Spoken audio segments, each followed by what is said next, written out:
Okay, hello everybody. My name is Jonathan Ortegon, and this is my geography in my backyard project. For this project, I chose Culebra Creek Park, being that it is close to my home, and my son actually practices at this park during the week for soccer practice. So I thought we'd take the opportunity to visit it and actually get on the trails and see parts of the park that we had yet to look at before. So here I have the trail map at one of the entrance to the first trails. You can see where the creek on the left kind of splits apart and runs through the trails. And it also provides the trails that you can take as along with the distance that are color coded per each trail.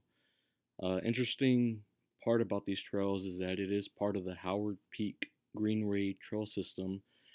This is an ongoing project with San Antonio, and the goal of it is to have a running and biking trail and sort of nature trail that can circle the whole city.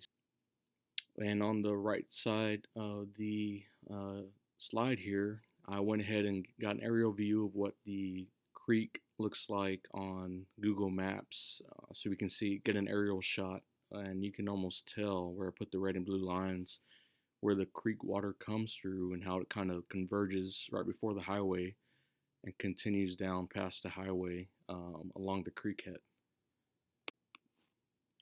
So as my family and I started to walk the trail, we noticed a lot of these posts and a lot of bridges that cross over the creek. As you can see on the right side, it informs you about flooding during bad weather.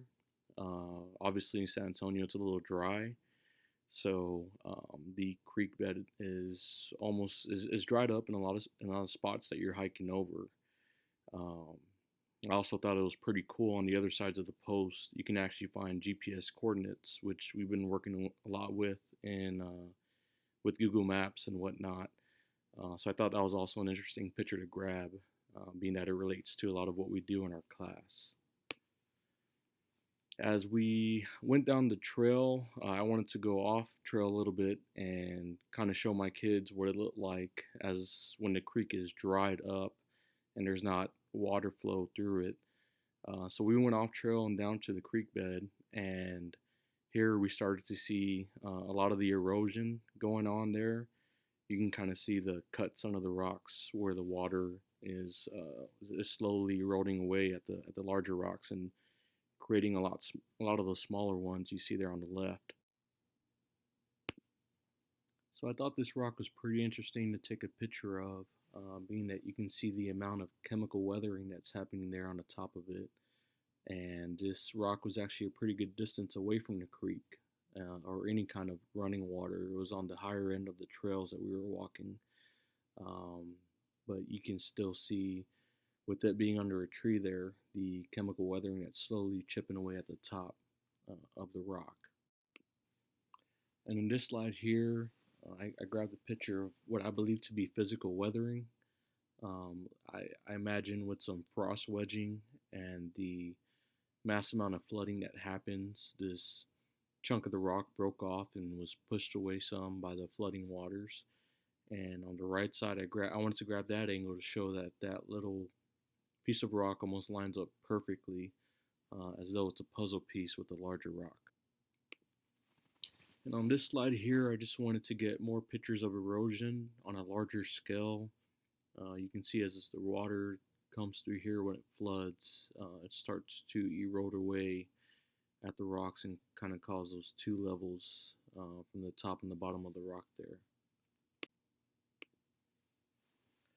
So on this slide, along the creek, I was able to get pictures of some biotic weathering. I thought the left picture was pretty cool to see that what looks like a tree coming perfectly straight out on the left side starts to go upwards as though it's kind of reaching for the sun. So I thought that was a pretty neat picture.